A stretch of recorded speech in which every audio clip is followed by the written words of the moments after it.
Shalom and good evening, my brothers and sisters. Coming back up here to share with you what the living word has been teaching me and my mouth drop. It's one of those chapters where we all have read before, but for some reason it never stood out.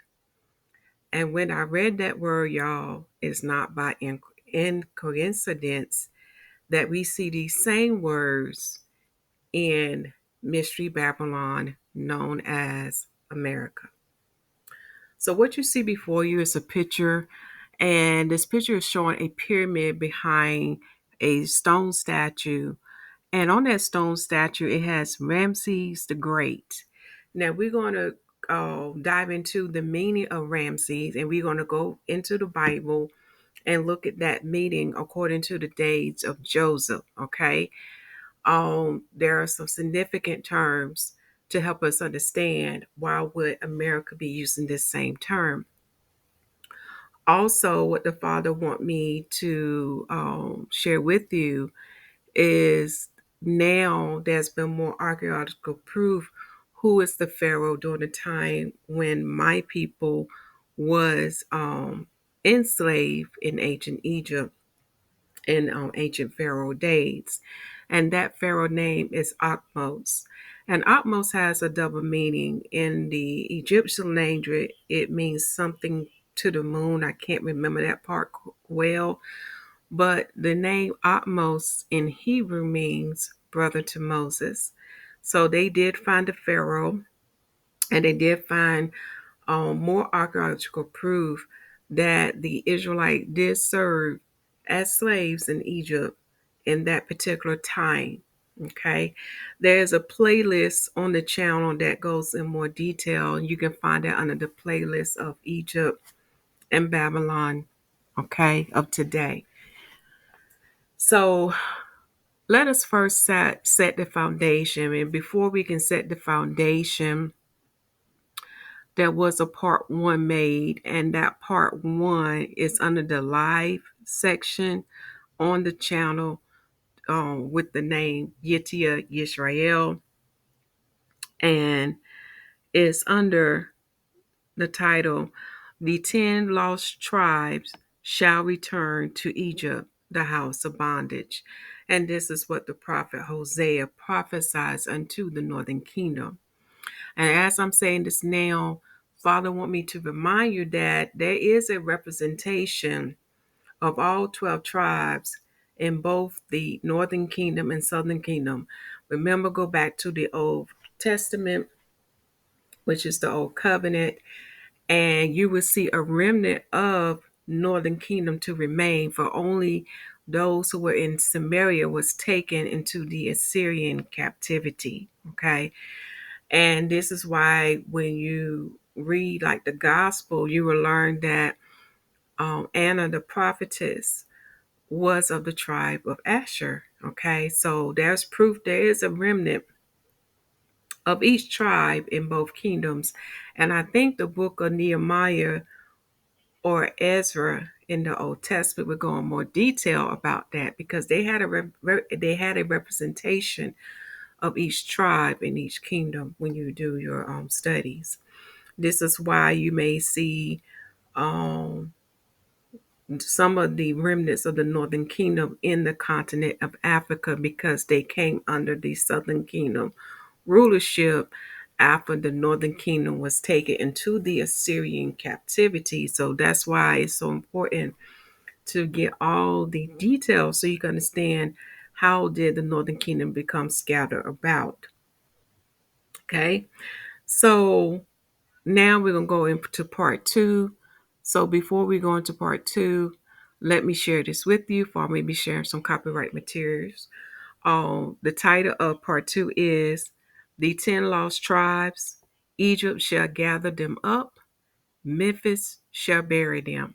So the word that you need to underline when we get to that scripture in the Bible of Hosea chapter 10, you want to underline Egypt, because we know in the Hebrew term it means house of bondage. Okay, so most of have an understanding who is the house of bondage, who is the country that's running things. Okay, even those who are hidden, okay, they do represent Egypt today, ancient where they do represent ancient Egypt today. For the dragon is their master and their ruler. Okay, this is why you see the dragon is being read when you read the book of Revelation to get you to understand. There's two um, entities working together. Okay, and we know that this fourth beast kingdom that we are in Rome. All right, so you definitely want to underline the word Egypt, but then the second word, I'm like, Memphis. Why would he say Memphis shall bury them? Okay. That word really stuck out to me very heavily. And when I was doing some research, I came across some things that would probably help us to help us to get understanding why would the Most High say this to the Northern Kingdom. So let's get into it. So the 10 lost tribes, Egypt shall gather them up, Memphis shall bury them. Okay. Also, the United States of America recognize that the King James Bible is the Word of God according to their public law 97-280. So now that we have got this out of the way, let us first go back to the picture here. Again, we need to set the foundation before we read Hosea chapter 9. We need to understand Ramses, because a lot more of you gonna have a question, well, how can Atmos be the Pharaoh? Because Atmos came way before the one that many people think who was the Pharaoh, during the time of the Exodus. So we have to get the biblical understanding of what Ramses mean. Okay, so there are some verses in the Bible that you definitely want to read. Okay, and we're gonna start with Joseph, because Joseph was the one of the children of Israel, or the children of Jacob, who went into Egypt as a slave. Okay, so the verse we want to go down to, these are the verses you want to look up, and these are very important because I knew people would have question if I say utmost. And for some people who want to know when did he reign, um I know Josephus talks about him under a different name, because we have different, because we have different languages, they have different names according to their language. So from what I remembered, something about him reigning after 25 years or something like that. It's in the Apion, because Josephus wrote Apion 1 and Apion 2. Okay. And it was also probably during or coming out the time of the Hyksos, those are of the shepherd kings. All right. And in the playlist of Egypt and Babylon today talks about the Hyksos and give you more details about them, because often the Israelites would be thought as being a part of those people. But if you know and think about the I'm sorry, y'all, Hyksos people, the shepherd kings, they were often considered to be Shemitic, but they wasn't Shemitic. Okay. So in Genesis chapter 41, verse 45, it says that Pharaoh called Joseph's name, and I'm not going to try to say that name. That's the name that he called Joseph, or Joseph. And he gave him to wife, um, I ain't gonna try to say that name, y'all. The daughter of Potipharah, priest of On. Now you want to underline this, because when we look at this priest, um, let's see, role. That's what the word I'm looking for, y'all. When we look at this priest role, notice that he was the priest of On. And we need to look up On and see what that means. And you're going to see how it relates to Ramsey. Okay, we're also going to look up Ramsey in the Strong Concordance too. But the verse going to say that, and Joseph went out all over all. Joseph went out over all the land of Egypt. So definitely you want to underline that. We also see this same terminology in Genesis chapter 41, verse 50. Okay. And also in Genesis chapter 46, verse 20. All right. Because he was the priest for the Egyptian, but notice what God he served. All right. So now we're going to the Strong Concordance for on, and it look like it's pronounced as one, but let me make sure.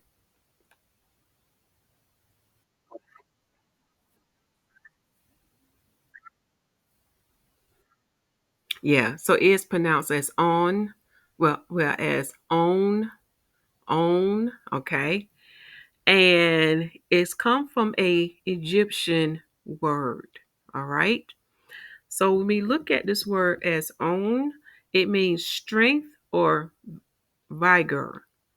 Strength or vigor when we look at the biblical uses of this word.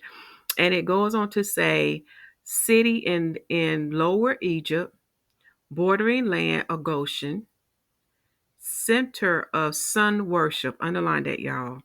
This city that's in the lower part of Egypt, bordering the land of Goshen, is the center of sun worship and the resident of this priest who is the father-in-law to Joseph. Okay.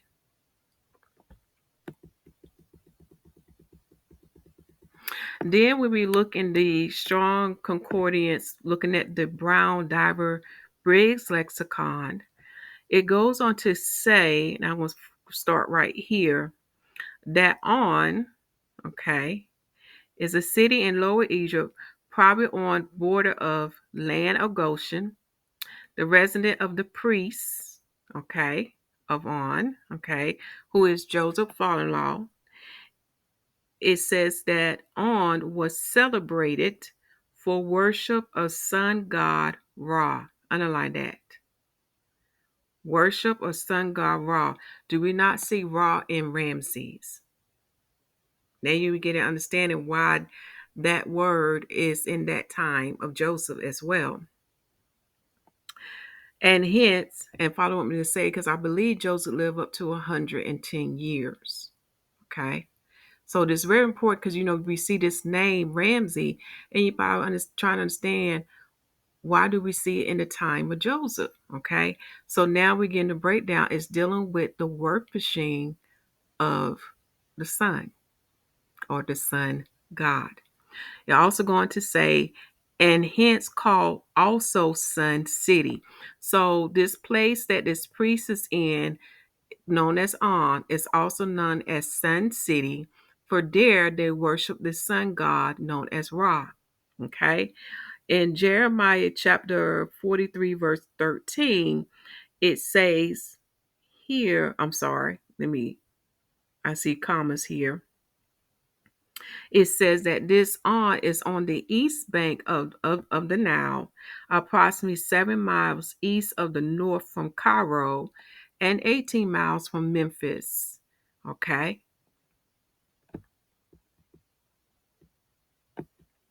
Now, under the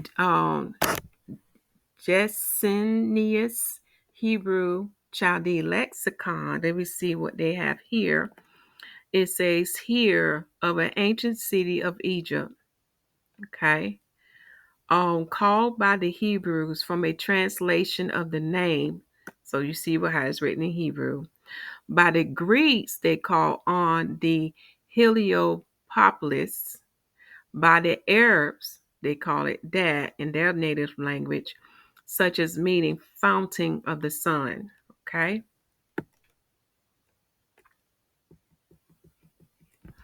In the Coptic books, it is constantly called, that's how they would say it, and On can hardly be Deut, that in the ancient language, this signified light, especially the sun. So it's telling us this is confirmation what On means. It's dealing with the sun, or those who worship the sun.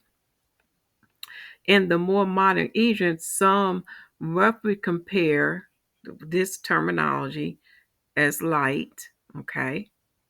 This city stood on the eastern shore of the Nile, a few miles to the north of Memphis, and was celebrated for the worship and the temple of the sun.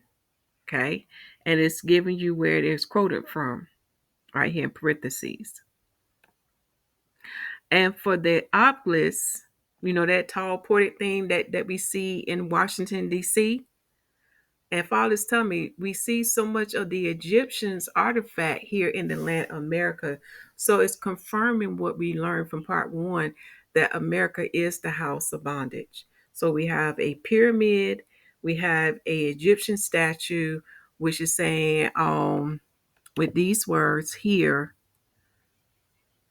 if it wants it pulled up, Ramses the Great. Okay. And then in Washington, D.C., we have the obelisk there. Okay. So we do see a lot of the Egyptians artifacts. And while I had clicked on this picture, that picture, to give credit to the one who took this picture, it was photographed by Panoramic Images. Panoramic Images. And while I'm here, so I won't forget, this is their page here, and this is where that photo come from. It says the Pyramid Sports Arena in Memphis, Tennessee is a photograph by Panoramic Images, which was uploaded on July the 6th in 2017 AD. Okay.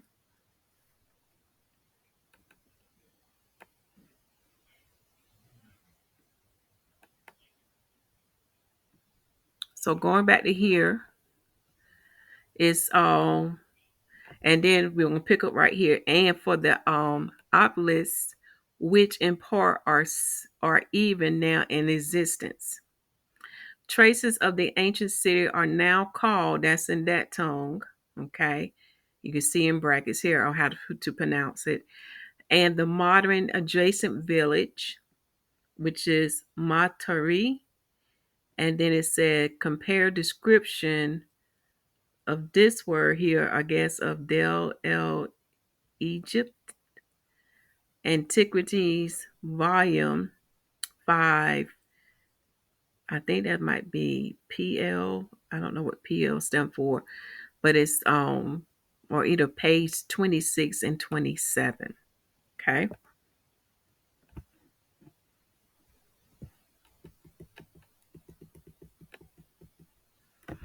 Then below is a related entry here. I'm just skimming through to see if anything we need to read. Okay. You can take this time down to pause your screen if you want to read that.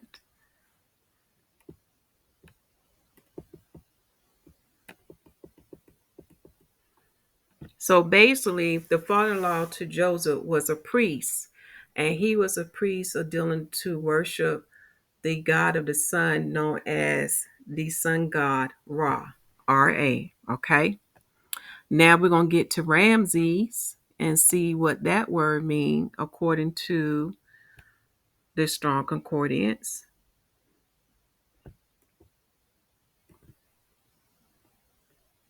So I'm going to read Genesis chapter 47, verse 11. It said, Joseph placed his father and his brethren and gave them a possession in the land of Egypt, in the best of the land, in the land of Ramses, as Pharaoh has commanded. So in the land of Ramses is Goshen. Okay. In the land of Ramses is Goshen. All right.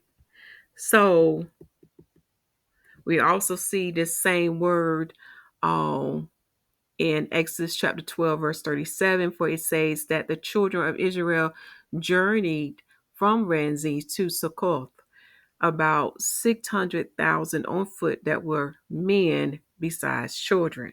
Okay. And then we can also see the same word in Numbers chapter 33, verse 3, and Numbers chapter 33, verse 5. I will read Numbers chapter 33, verse 3, for it says, and they departed from Ramses in the first month. What is the first month, y'all, for Hebrew? Aviv. So they departed from Ramses in the month of Aviv on the 15th day of the first month. So Aviv 15th, that's when they left out of the land of Ramses, or left out from Ramses on Aviv 15th. On the morrow, after the Passover, the children of Israel went out with a high hand in the sight of all the Egyptians. Okay, so on the 15th day of the first month, and I believe Deuteronomy 16 would say that it was in the evening of the 15th day of the first month that they left Ramses. Okay, so now we're going to look at the meaning of Ramses.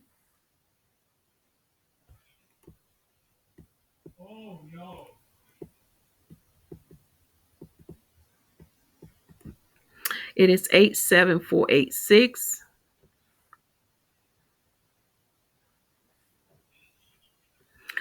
Now we're going to look at the meaning of Ramses. It said Ramses means child of the sun. Do y'all see how everything coming together? Child of the sun. We're going to keep on reading. And it says it's a city in Lower Egypt. So On is also a city in Lower Egypt, right? And we also learned that Goshen was in the land of Ramses. Okay. And Goshen was near the city of On. Okay.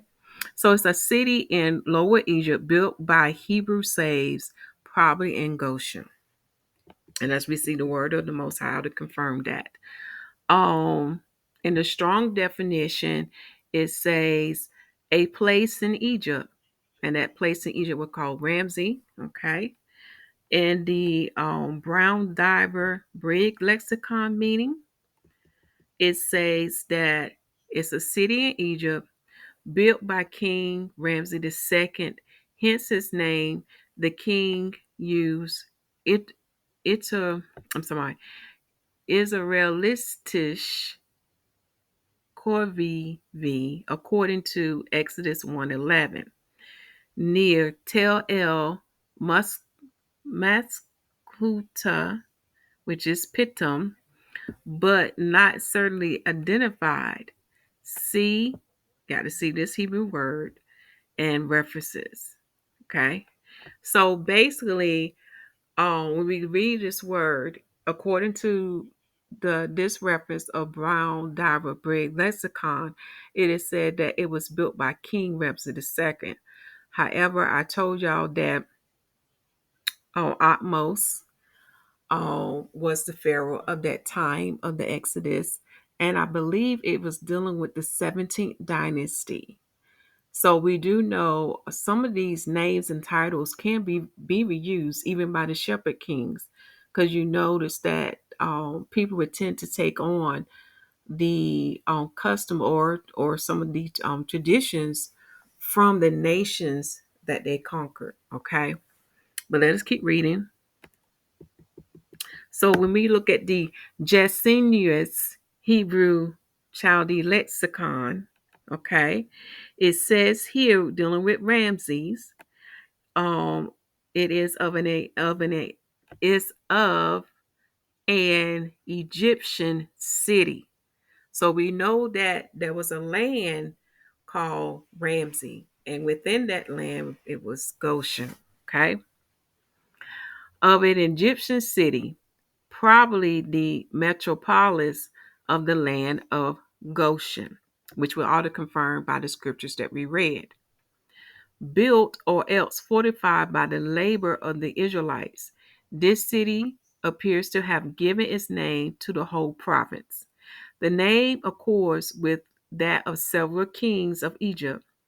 Ramses, Ramses, which means son of the sun.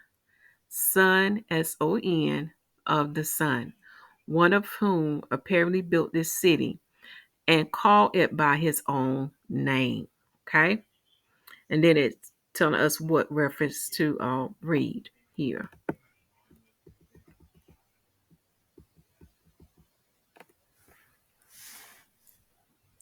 So again, when we look at Genesis chapter 47, verse 11, when we look at in the time of Joseph, he tell his family that they will want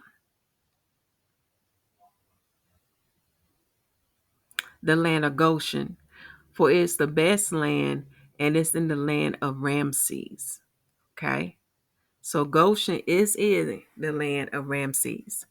And from looking at the studying at the word on, we learn from the references that on is near, okay, Ramses or Goshen. Okay. Let me see what it says here. Yeah, it on is probably on the border of the land of Goshen. So we see how all this connected is dealing with what? Sun worship. Sound familiar, don't it? Do not the Romans worship the sun? Okay. All right. So now that we have built that foundation and got that out the way, the next step is, so we did the picture. Let's see here. So the next step is for us to read Hosea chapter 9.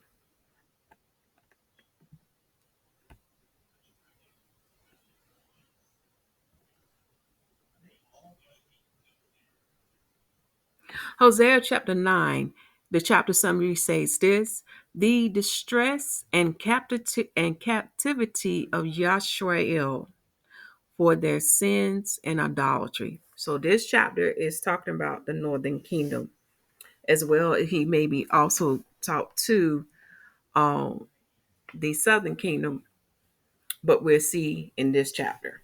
Okay, this is the prophet Hosea speaking unto the northern kingdom. Verse 1: rejoice not, O Yashrael, for joy as other people, for thou hast gone a whoring from thy El. Thou hast gone a whoring from thy God. Thou hast loved a reward upon every corn floor.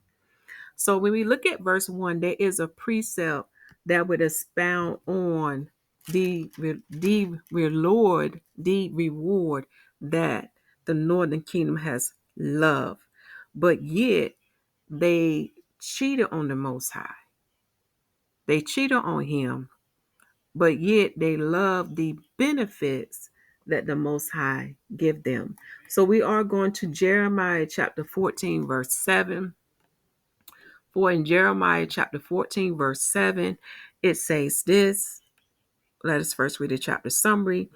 For the chapter summary of Jeremiah chapter 14 says, the grievous famine causes Jeremiah to pray.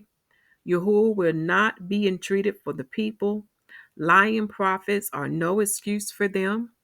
Jeremiah is moved to complain for them. Okay, so let me memorize this. And now we're going to verse. Oh, I got the wrong chapter, y'all. Wait a minute, because my eyes is dealing with this small print. It's really saying Jeremiah. Do we have a Jeremiah 44? Yes, we do. Jeremiah 44. Okay. Not 14. Like I said. I get these numbers mixed up. Jeremiah chapter 44. We're going to read the chapter summary first. For the chapter summary says this: Jeremiah expresses the desolation of Judah for their idolatry. He prophesies their destruction, who commit idolatry in Egypt. The abs- the obstiny of the Jews. Jeremiah threatened them for the same, and for a sign, prophesied the destruction of Egypt. So now we're going to verse 17. This is the precept to verse 1. as I'm going to it, notice how the Father used a scripture from another prophet to help us understand what verse 1 is saying in Hosea chapter 9. Notice how he do that. So when we come to that D verse, that's what stuck out to me. It relates to the northern kingdom of today. Okay.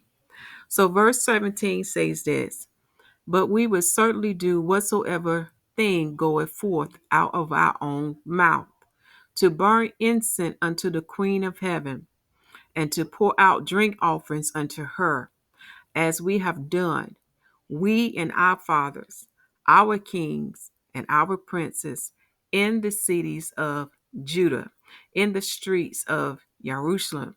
For then have we plenty of vitalities, or I think it's varieties, and were well, and saw no evil.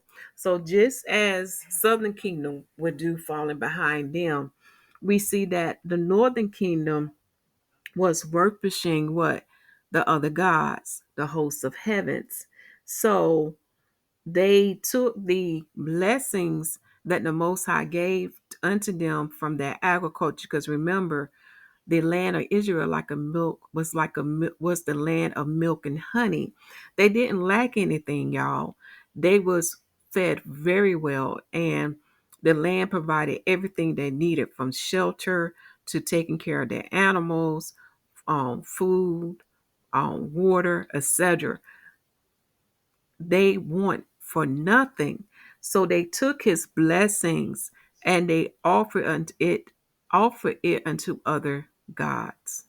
So they already broke the first commandment. Thou shalt not have no other gods before Yahuwah, El of Abraham, Isaac, and Jacob. Okay. So now let's get back to verse 2. The floor and the winepress shall not feed them. Do you hear that? The floor and the winepress shall not feed them, and the new wine shall fail in her. So he's taking back the blessings that he has given unto them, letting them know, I am the one who feeds you. I am the one who give you these benefits, not the other gods. So when you think about the floor, there was a threshing floor to help them to remove the seed or the corn out of the ear. So that's why you see the word floor. And the word wine press is dealing with what? Crushing the juice out of the grapes so they can make wine from it. But the Father's going to let them know they will no longer get those benefits anymore. Verse 3, they shall not dwell in the Lord's land. Do y'all hear that? Because of their whoring or idolatry or adultery against the Most High, because they are married to Yahuwah. So because of them cheating on him, notice what he said, they would not dwell in the Lord's land. So going back to Genesis chapter 2, within the borders of Eden, because you know that within the borders is the most holy, okay? Well, it's the holy land within those borders. And notice what he tell the northern kingdom, they shall not dwell in his holy land. But Ephraim shall return to Egypt, and they shall eat unclean things in Assyria. So he's letting us know that the northern kingdom will return to Egypt. They're going back to the house of bondage. And how I know this is not dealing with Assyria, because when we read 2nd Ezra chapter 13, we learned that they leave the Assyrian captivity to go into another land where mankind never dwelt. So this is how I know that it's not talking about Assyria as being Egypt unto them, the house of bondage. It's dealing with America and with the Europeans coming over here and colonizing the land over here. And when I say the land, I forgot to say in the other video, I'm talking about the whole land mass. We have Canada, North America, South America, and the islands. Okay. So notice here, they will return into Egypt, which is true. We're in the house of bondage. And they shall eat unclean things in Assyria. So to understand what the unclean things, go back to Torah, and you will see what is clean unto the Father and what is not clean. One of the chapters I can think of is Leviticus 11, but I also know it's also written in the book of Deuteronomy as well. Verse 4, they shall not offer wine offerings to Yahuwah, neither shall they be pleasing unto him. Their sacrifices shall be unto them as the bread of mourners. Wow.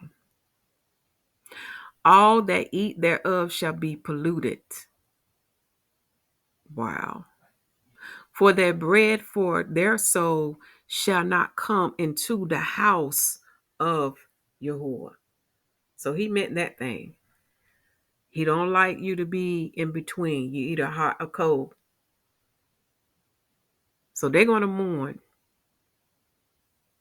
And they're not going to be allowed. And they're going to be polluted, defiled. And they're not going to be allowed to come into his house, his tabernacle. Because we know that the first, after Moshe, and when Joshua led them into the land, we know that the assembly or the place of worship was in the northern kingdom, Shiloh. Okay. But he removed his name from there to the southern kingdom, where it would be in Jerusalem, Mount Zion. Verse 5, what will ye do in the solemn day? So what would they do in the feast day? In the day of the feast of the Lord. So what would they do? In other words, when you read out above, you see all these punishments falling on upon them. So he's asking them, what will ye do in the solemn day and in the day of the feast of the Lord? For lo, they are gone because of destruction. So he's letting them know they will be gone, and he's going to use destruction to remove them. This is the verse you want to highlight. And notice how this destruction will come upon them. Egypt shall gather them up. Memphis shall bury them. The pleasant places for their silver, nettles shall possess them. Thorns shall be in their tabernacles. Wow. Now this is really deep, so we're going to take our time with this verse. Okay. So in this verse here, notice here, he's going to tell you how they're going to be destroyed. Okay. He's telling you how destruction will come upon them. So Egypt, which is the house of bondage, shall gather them up. And we know that some of my people was taken over into the continent of Africa and to Europe. Okay. And then he said, Memphis shall bury them. Now, when we meditate on the word Memphis, the Father remind me that America has a state that has a city named Memphis. And in that city of Memphis is a pyramid. And this is where I got this from. Okay.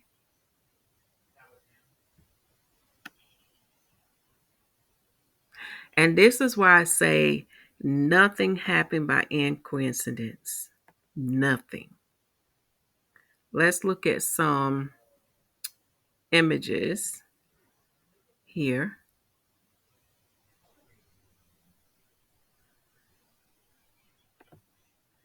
I think it's kind of ironic that in ancient Egypt, we see the pyramids over there. But America, who's what copy ancient Egypt, has it over here. And it's even on their money, right? The $1 bill. And we know Satan wants to be worshiped And he wants to be looked upon as the angel of light. That's why they call him Lucifer, the day star. Okay. So nothing happened by coincidence.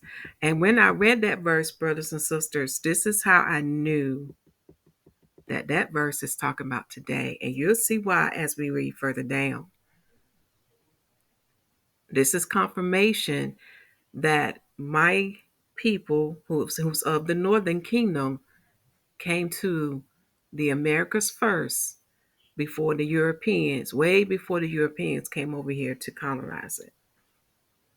And when you read of the atrocities that they have done to my people, you begin to understand why. Okay?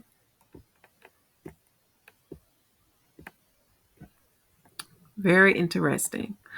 Also, I came across on YouTube. Let me see if this will show. This remind me. On YouTube, I posted a video. This is a short video for you to watch of the burial mounds that is near the pyramid. It says the title of the video is Indian Burial Mounds of Memphis, Tennessee. The channel name is Memphis Seekers of Paranormal. Okay. The video was put up about 4 months ago. It's about 4 minutes and 10 seconds long. Okay. Like I said, nothing happened by coincidence. So we know there are burial mounds of my people over there in Memphis. And does not the verse say that Memphis shall bury them? Now, in the Strong Concordance, when I looked up, let me go to this thing here. I was trying to see here. Yeah, there's some other videos on the pyramid on Memphis, Tennessee pyramid, because there was a time it was abandoned, but they have restored it now. Okay. Trying to get to the video. If I can, yeah. Now it has been restored. It's like a brass pro pyramid luxury hotel now, and that video was put up about 2 years ago. It's under the channel name Farm to Travel. Okay, so now it has been what they say resurrected. Okay, like you see this video below here, it said abandoned and resurrected the Memphis pyramid. So you can check out some of those videos on YouTube yourself. Just Google it and you'll see. But I'm seeing how everything lined up to scriptures. Okay. So in the Strong Concordance, let us scroll down here. Okay. So in the Strong Concordance, it says Memphis, which is H4644. The meaning of Memphis means haven of the good. Haven of the good. Now, in the language or how Memphis would be actually spelled is MOPH. Matter of fact, I'm going to just go ahead and take you to it so you can see what I'm saying.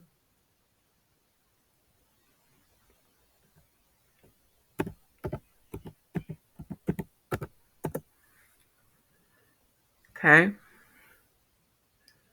And what I was thought amazing, this is the only time that this word is found dealing with the King James Bible without the Apocrypha. I haven't had a chance to see if this word is in the Apocrypha, but I thought it's interesting that you only see this word one time in the King James Bible.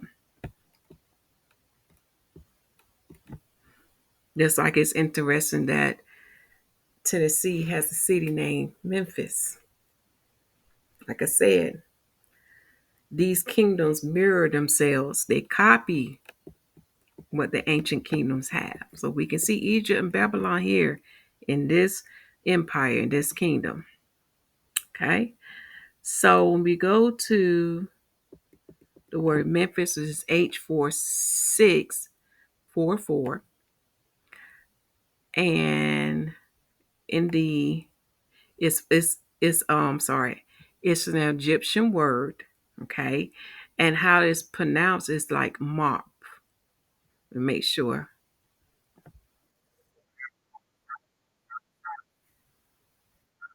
Okay, it's pronounced as mof, mof. Forgive my tongue, y'all. Mof. All right, and it's an Egyptian word, and it means haven of the good.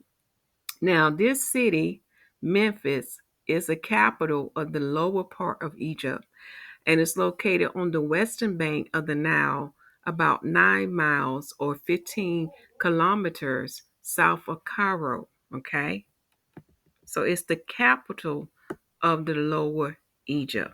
All right, that's what the strong definition says about Memphis. Now, in the Brown Diver Briggs lexicon, and we'll see if it has any information here that if we need to read. But for silent reading, take this time down to pause your screen.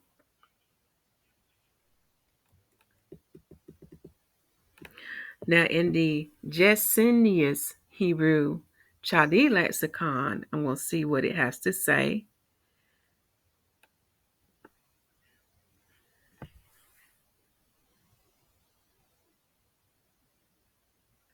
So it just gives you other terms that is called,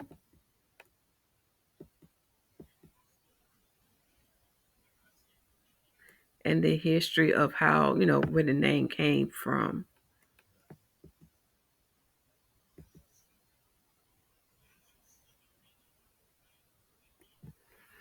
Okay, let me see what this part here say.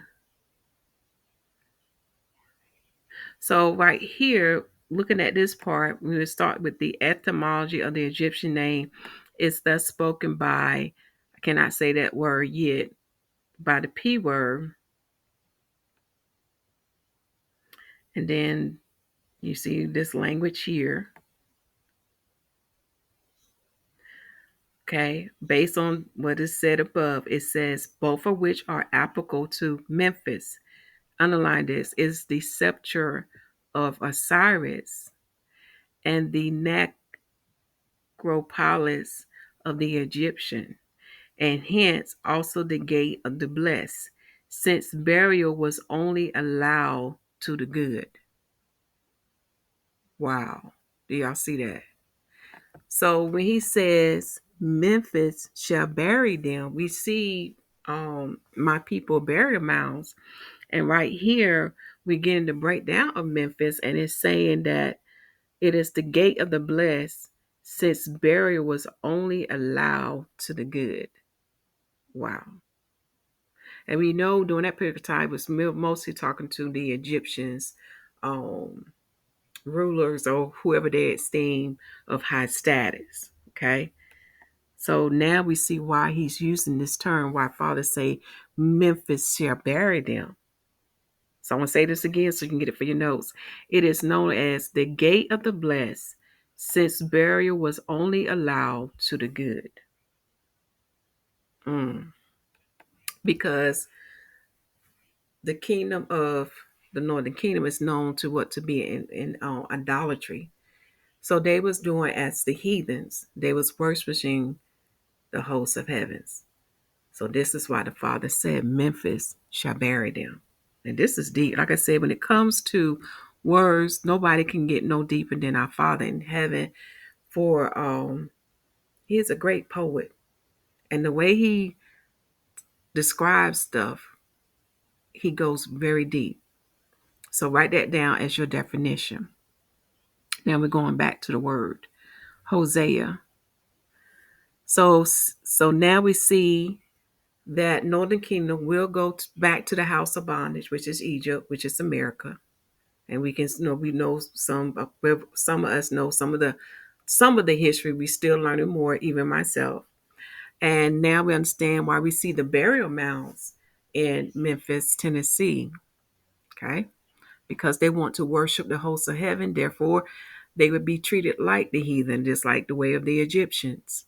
Even the living words say that when they came out of Egypt, they still held on to the way of the Egyptians. Making sense now. Then the verse going to say that the pleasant places for their silver nettles shall possess them. So instead of them having silver, they would have no silver. They would have nettles. A nettle is a herb that is very like thorny. Okay. It's very prickly. Wow. So instead of their treasure, they would have something that will torture them in their pleasant places. And then it breaks it down, said, thorns shall be in their tabernacles. So instead of wealth in their houses or temples, they would have thorns. They would have this herb that will it's like, how can I best describe it? In their temples, they would have things that would be a torture to them. Okay, that would be painful unto them. They won't have treasures because in a lot of these temples, even in the heathen temples unto their gods, they would have what treasures and great things in those places. But for the northern kingdom's temples, they would not have treasure. They would have things that would bring that bring a pain unto them in their temples. Okay, to the gods that they serve. So right here,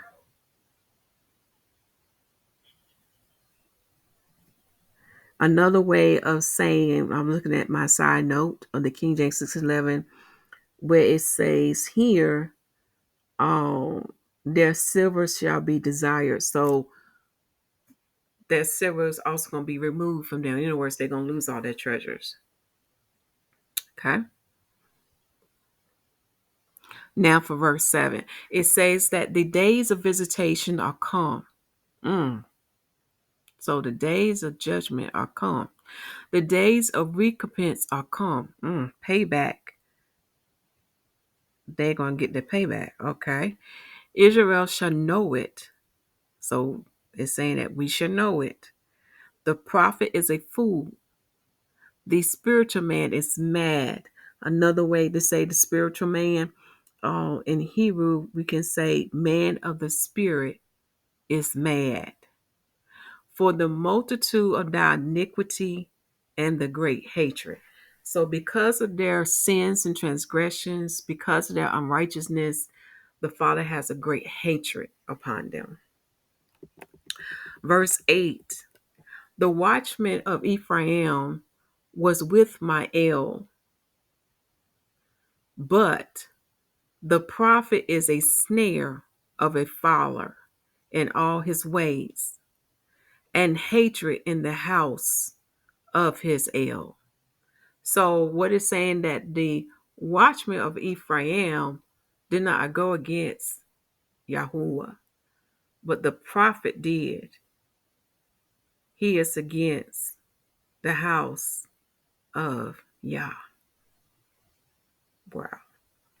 Verse 9, they have deeply corrupted themselves as in the days of Gibeah. Therefore he will remember their iniquity. He will visit their sins. Now, there's a precept for verse 9. We got to go to Judges 19. It is a reason why he mentioned Gibeah. And when we go to Judges 19 and we remember what took place, okay, this was in the time of the judges, okay, that great sin is compared to what they are doing now.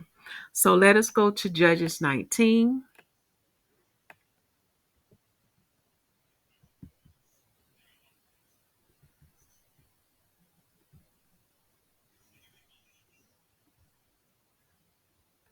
I'm just checking something before I leave this page.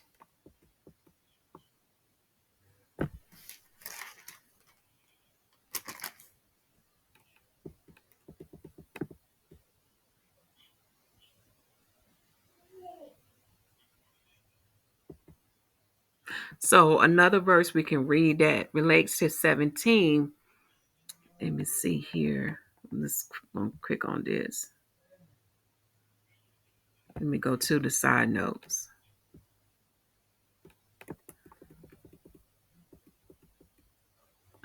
Okay, here are the side notes for Jeremiah chapter 44.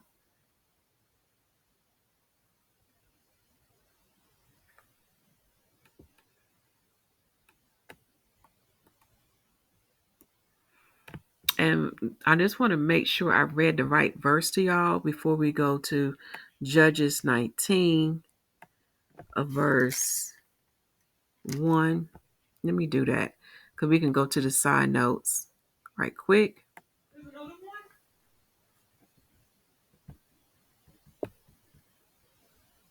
There we go. Here are the side notes for Hosea chapter 9. Yep, it is Jeremiah chapter 44, verse 17. Thank you, Father, for that. I'm going to put it back on verse 9 when we come back to it. Now we can go to Judges 19. Sorry about that, my brothers and sisters. I just want to make sure, because these precepts will really help us to understand what the Father is saying in these scriptures unto Northern Kingdom. And it's even putting fear in me, y'all. I'm like, wow. My people did great wickedness unto him.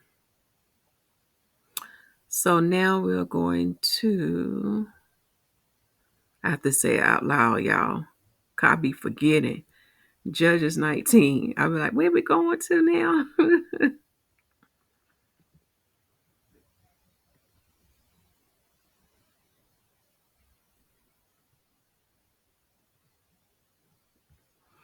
Judges chapter 19. Now,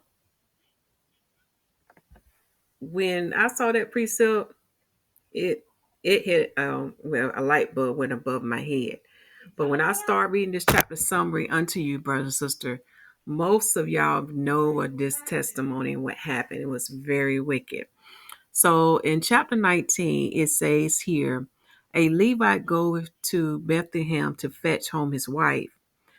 An old man entertaineth him at Gibeah. Underline that. This Levite who went to Bethlehem to get his wife, he is entertained by an elder or old man at Gibeah. The Gibeonites abused his concubine to death. He divided her into 12 pieces to send them to the 12 tribes. So that should remind, that's how he compared that wickedness to that wicked event. For those who had read this testimony, if you have not, I highly advise you to read this chapter in full. Then you can see what happened to this Levite concubine. Y'all, it was just wicked, very wicked. So he's comparing that type of wickedness to the wickedness of the Northern Kingdom. So we're going to read verse 18.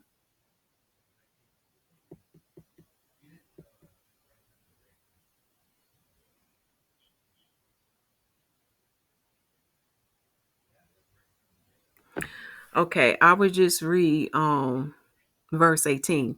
And it's okay, and the verse says, and he said unto him, we are passing from Bethlehem, Judah. So they're coming out of the land of Judah towards the side of Mount Ephraim. Underline that. So they're coming towards the side of Mount Ephraim. I'm sorry. Passing from Bethlehem, Judah, towards the side of Mount Ephraim.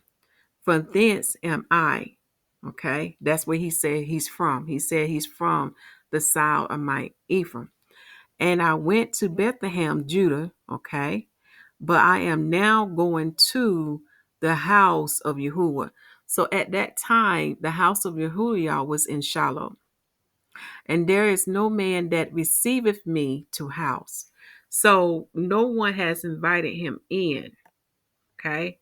No one has invited him in at all. And that's not, what's the word? I'm trying to think. It's not dealing with respectful. That's not being of a good host, especially when all of them are your kinsmen. Okay. All the children here are kinsmen. And notice that no one invited him in to lodge. Okay. But see what take place. So now we're going back to Hosea chapter 9. All right. So just as in the days of Gibeah, when they committed that wickedness towards the Levite concubine, he's comparing that sin, that great evil, to their iniquity. So therefore he will visit them for their sins. Verse 10, I found Israel like grapes in the wilderness. This visualizes what he's saying. Yahuwah is saying unto us, he found Israel like grapes in the wilderness. I saw your fathers as the first ripe in the fig tree at her first time. So due to the righteousness of our forefather, he just saw how that fruit was very fruitful and productive. Okay. So I saw your fathers as the first ripe in the fig tree at her first time. But they went to Baal Peor and separated themselves unto that shame, and their abomination were according as they loved. So he's telling them even their forefathers committed this great wickedness. Okay. So let's go back to the beginning. When he found Israel in the wilderness, they was like grapes. Imagine what grapes were like, y'all. Wow.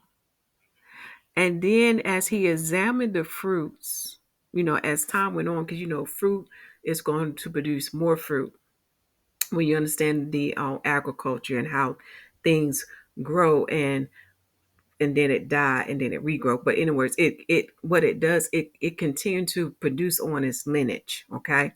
So as Israel is growing, okay, he's saying unto them, I saw your forefathers. And as they was first ripening, okay, this is what they was doing. So he was talking about in the days of Egypt. The days they came out of Egypt. So let us go to, there's a precept that's going to give us more understanding about this Baal Peor, okay, in Numbers chapter 25, verse 3. So he's talking about their forefathers and what their forefathers did, okay, while they was wandering for the 40 years in the wilderness.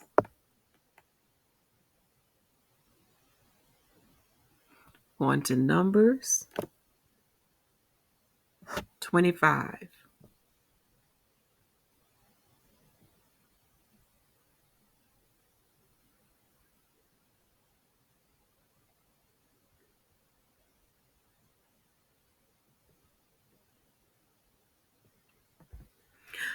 Numbers chapter 25, here's the summary. It said, Yashrael at Shittim committed whoredom and idolatry.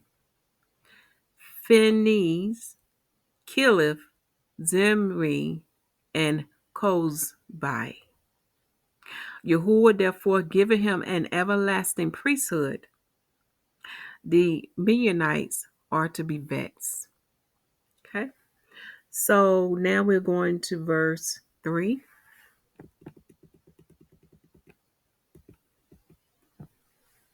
So verse 3, let us start reading at verse 1, and then when we get into verse 3, we'll see what's really going on. And Israel abode in Shittim, and the people began to commit whoredom, with the daughters of Moab. Wow. And they called the people unto the sacrifices of their gods. And the people did eat and bow down to their gods. Oh my goodness.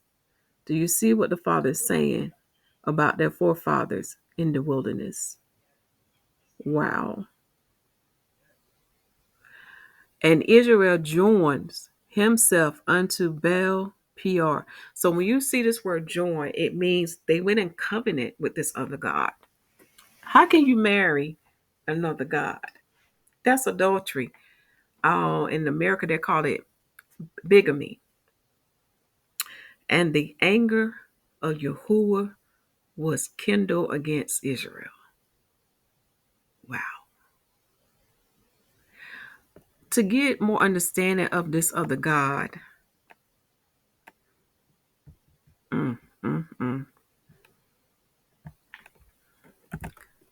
So he's reminding them of their forefathers' sins in the wilderness. Wow. So they can understand why they are so much hated for what they are doing now. Okay. I'm just trying to make sure I spell the word right.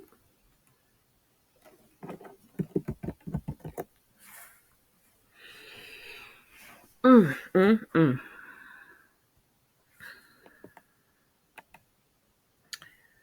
Wow.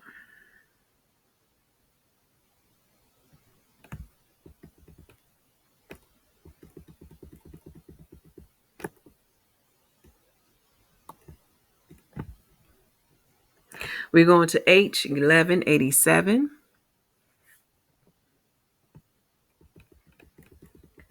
And this God mean, or this name of this God mean Lord of the Gap. It's a deity worship at Peor with probable licentious rights. Okay. Also, we look at the strong definition. This is the God of the Moabites. Okay. This is what they went in covenant with.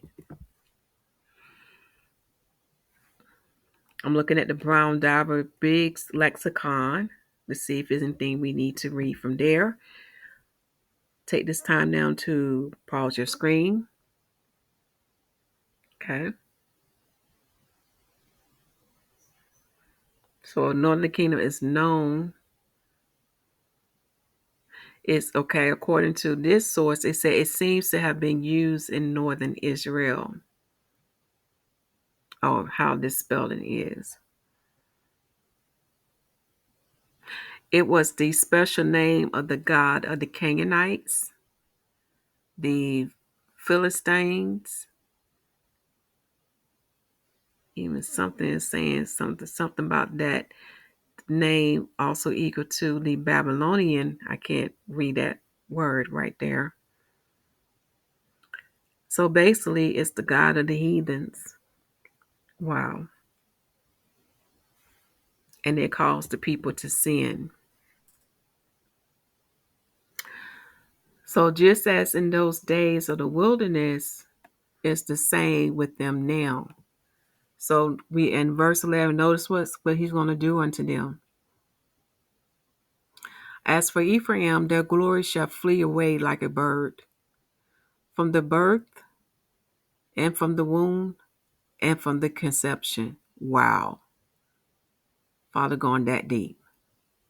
He said their beauty, their fame shall be removed from them, even going down to the conception, how they came about to be. Because you know, with glory, to understand glory, it's like when you go in the gospel, the glory of woman is her hair, because her hair make her so beautiful and so desired and so alluring. So when we understand what that glory is like unto Ephraim, he's going to remove that. That kingdom would not be so presentable, so alluring. The beauty of it was going to be removed, even down to how they was created to be. Wow. Though they bring up their children, yet will I bereave them, that there shall not be a man left. Wow. Yea, woe also to them when I depart from them. So he's basically like, we're cutting them off. He's severing his ties with them. Wow. Ephraim, as I saw Tyrus, is in a pleasant place. So just as he saw Tyrus, Ephraim too was what planted in a pleasant place in his holy lands, right? But Ephraim shall bring forth his children to the murderer. Wow. So he's going to bring his children to be slaughtered. Mm. Give them, O Yahuwah, what wilt thou give? Give them a miscarrying womb and dry breast. So he's going to remove from them the ability to conceive children. and their breasts will be dry, meaning that they won't be able to feed their children or nourish their children. Wow. Verse 15, all their wickedness is in Gilgal. Okay. Verse 15, all their wickedness is in Gilgal, for there I hated them. For the wickedness of their doings will I drive them out of my house. I would love them no more. All their princes are revolters. So even their princes rebelled against him. So to get a more understanding about this wickedness in Gilgal, we need to go to chapter 12, verse 11. Chapter 12, verse 11 of Hosea.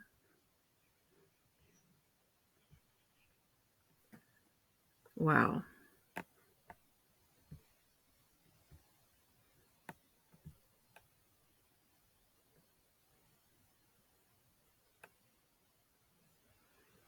Okay, Hosea 12.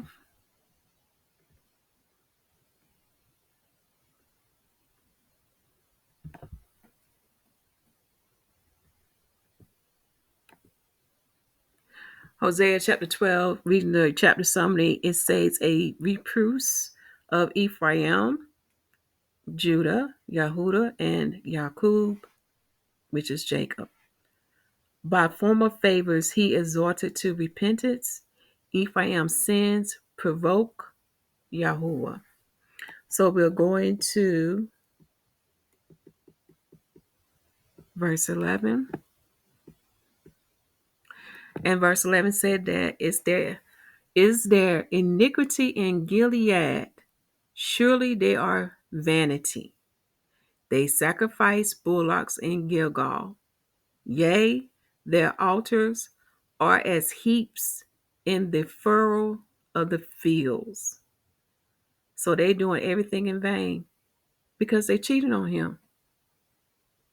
And the best way to understand how the Father feels, just like with us who are in marriage, basically who are in covenant with their spouses, just like how you would feel when your spouse cheat on you, is the same how the Father feels.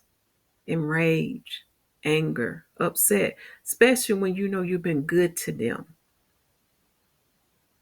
You have taken care of them. You have done all your duties and even more as their spouse.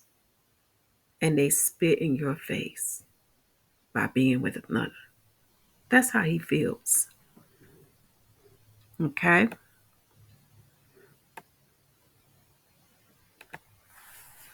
Verse 16. Ephraim is smitten. Their root is dried up. Wow. So he has hit Ephraim. He has dried up their root. They shall bear no fruit. Wow. Because he is what? He has cut them off from him. He is leaving them. Yea, though they bring forth, yet will I slay even the beloved fruit of their womb. So he's going to kill their children that's in their womb. Oh, my goodness. Verse 17, my Yah will cast them away. So he's putting them away because they did not hearken unto him. And they shall be wanderers among the nations. Underline that. They shall be wanderers among the nations. As I meditate on that, do not my people, like some of them, still be in the teepees and travel from place to place. Because now that the heathen has set on this land, they really have no peace. They have broken every treaty with them.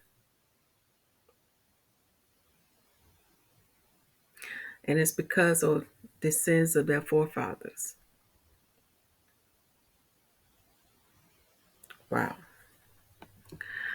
All right. Take this time to pause your screen. I have showed the side notes before, but here they are again. Now we see there's nothing happened by coincidence, meaning that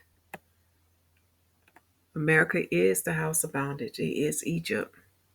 We have seen proof on their $1 bill. We have seen proof in Washington, D.C., how they have the obelisk. And Father said, let me type that in so y'all can see what an obelisk look like.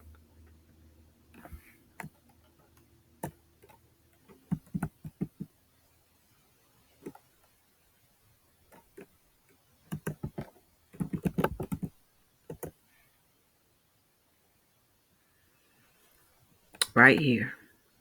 That's what they look like. Okay.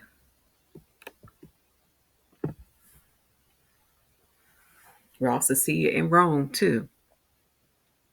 For Rome is the wooded head on the beast. We are in the Roman Empire. Okay. Why do you think they why do you not think that why do you not think or why is that the Europeans keep going to Egypt? What are they looking for? What are they trying to find? Remember, they followed the ways of Pharaoh. Do not they kill our children or have us to kill our children because we was multiplying too fast? Yeah, history repeats itself, don't it? So we have the obelisk. We have the statue of one of the pharaohs known as the great Ramses, and we know the Egyptian worship the sun, known as Ra. We also know that the land of Goshen was in the land of Ramses, and it was near this city where the priests worshiped the sun god known as um, On or An. Okay, An.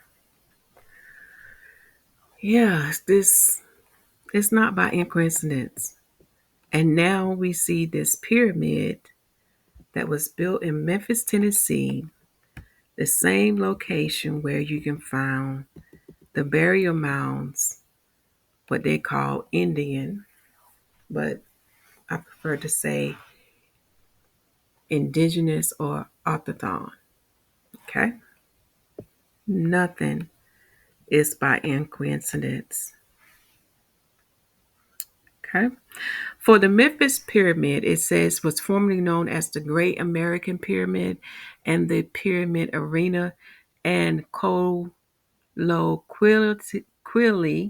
known as the Bass Pro Shops Pyramid.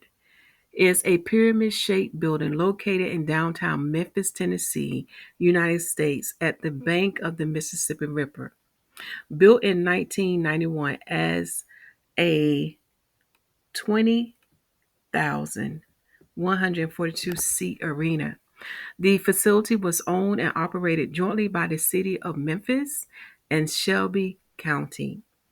Shelby County showed its sales to Memphis in April 2009.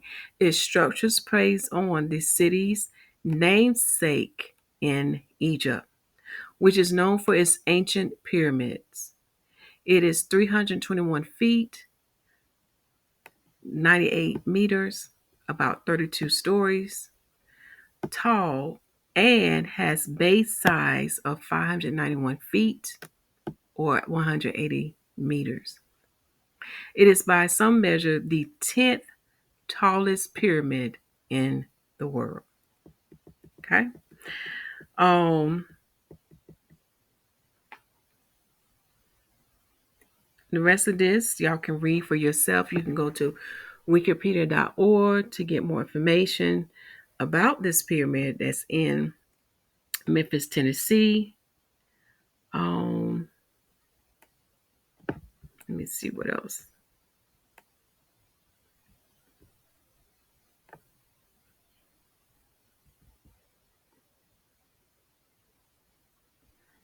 Let's click on this picture here. Yep, it look like a right here. That look like a burial mound right in here. And it's not far from the pyramid. Let me see, can I go back?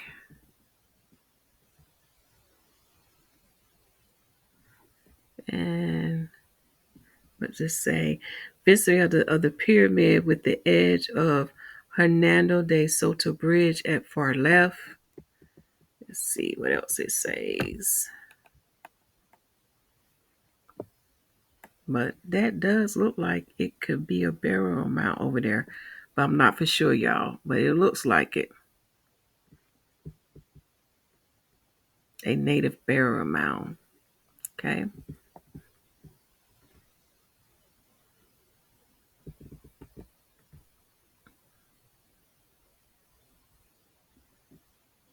Let's see here. Anything else we need to check out?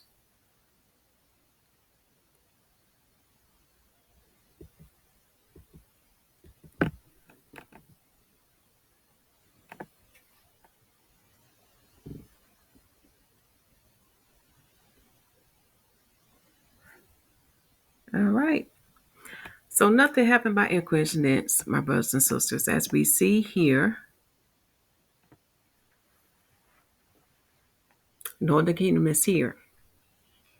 And just as the prophet Jeremiah has prophesied unto us, no longer will our Father in heaven known to be the God who delivered his people out of ancient Egypt, but he will be known as the God, who delivered his people out of the land of the north, which is North America.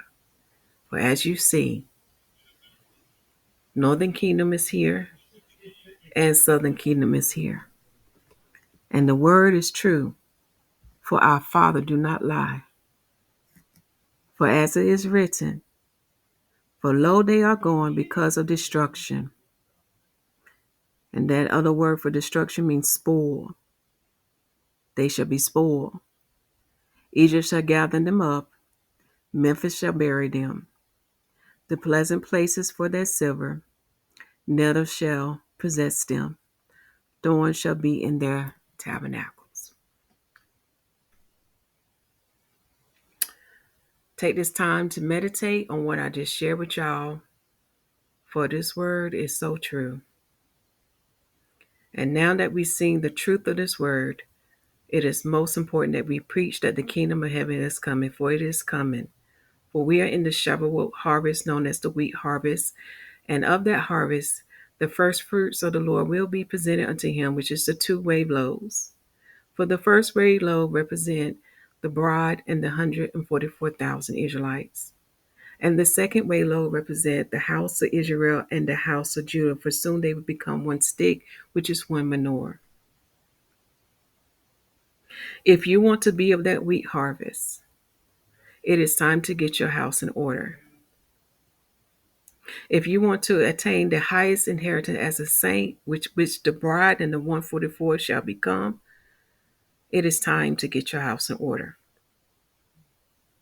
And the way to do that, you must come into the covenant with the Holy Seed, which is Yahusha Mashiach. Follow those instructions that are written in Romans chapter 10. And if you have no one to baptize you, you can baptize yourself.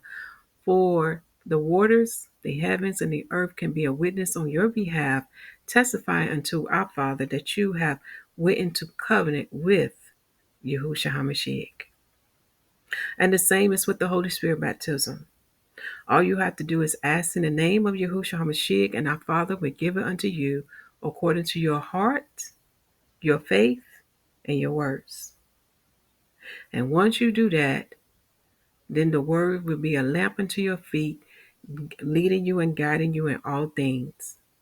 So you will worship the Father now in spirit and in truth. Read John chapter 14, 15, 16, and 1 John chapter 2, verse 27. Love you all, and shalom.